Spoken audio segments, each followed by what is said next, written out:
Ini hadis yang viral, menakutkan, bisa disalahpahami, tapi harus saya terangkan supaya semua tahu. Ini jarang atau bahkan setahu saya belum pernah diterangkan dalam ceramah manapun. Dan ini ditanyakan banyak pihak, khususnya orang-orang yang terjun di bidang politik. Waspadalah. Ada hadis sahih hadisnya dari Abu Dzar Al-Ghifari, riwayat Ahmad, kemudian riwayat Tirmidzi, hadis sahih.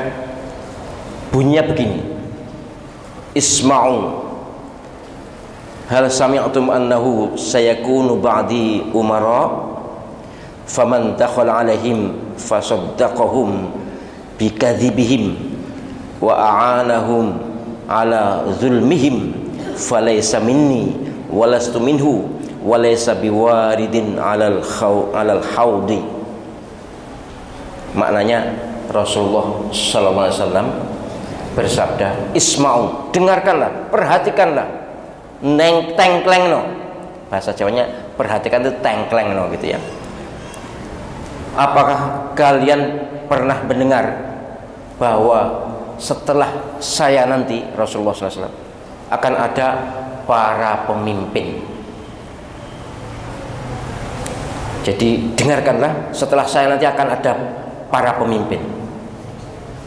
Siapa yang mendekati pemimpin itu, kemudian membenarkan kebohongannya, membantu kezalimannya, maka dia tidak termasuk umatku, dan saya tidak mau dimasukkan golongan mereka, dan mereka tidak akan masuk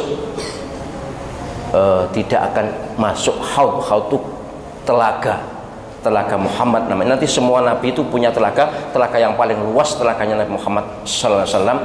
Kalau penjenengan rekreasi, senang ke kolam renang atau senang ke pinggir pantai walaupun akhirnya kena ombak, itu hiburan. Ini telaga ini luar biasa, hiburan yang sangat luar biasa. Orang yang masuk telaga itu sudah kenikmatan, segala kenikmatan terasa di telaga Muhammad sallallahu alaihi wasallam. Ini peringatan Nabi sudah 14 abad lalu.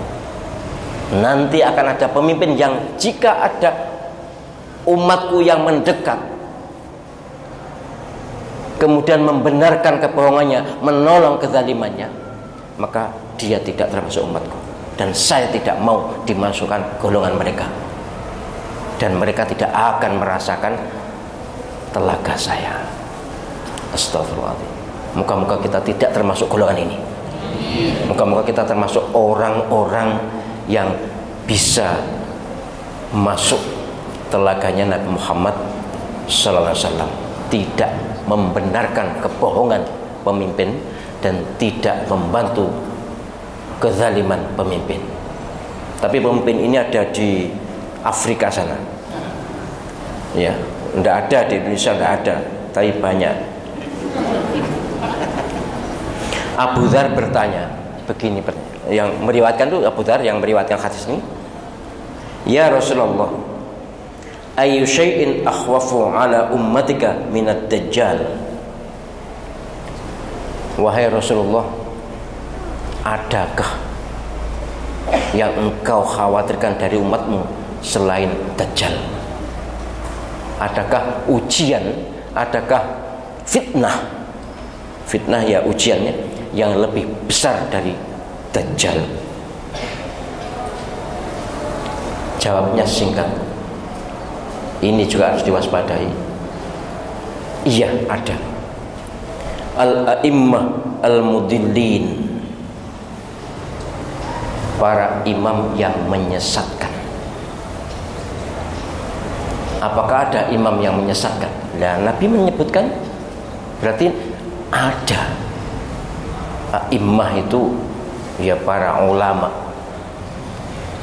Takut kalau sudah ini saya, ulama yang menyesatkan. Memang a'immah bisa bermakna imam pemimpin, bisa bermakna imam ulama. Memang ini soal penafsiran, tapi baiklah kita tafsiri secara, kita maknai secara luasnya. Ia pemimpin ya, ulama yang menyesatkan, pemimpin yang membawa kesesatan pada rakyatnya, atau ulama yang membawa kesesatan pada umatnya. Lebih besar akibatnya dari Dajjal. Mengapa? Rasulullah SAW menjelaskan kalau Dajjal jelas eksplisit, Dajjal wis karuan.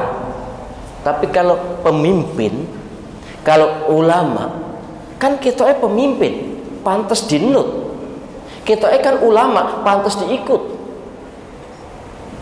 tapi ternyata menyesatkan.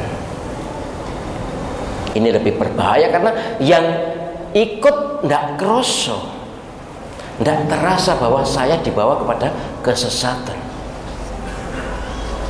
Ini hadis yang sudah 14 abad lebih disabdakan Nabi Muhammad SAW. Ada gejala muncul hari-hari ini. Terserah penjenengan memaknainya. Yang jelas saya juga tidak nuduh seseorang, tapi saya hanya prihatin aja. Para pemimpin yang tidak memikirkan yang dipimpin,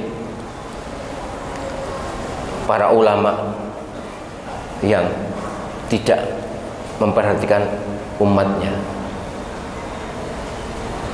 Bahkan ada, sekali lagi di Afrika sana, siapa yang memilih ini berarti sudah membawa tiket surga. Astagfirullahaladzim. Sing muni dhewe gung kepara mlebu swarga iku Afrika ono iku. Siapa yang memilih ini maka dia sudah mendapatkan tiket ke surga. Astagfirullahaladzim. Di Indonesia tuh gampang ada pemimpin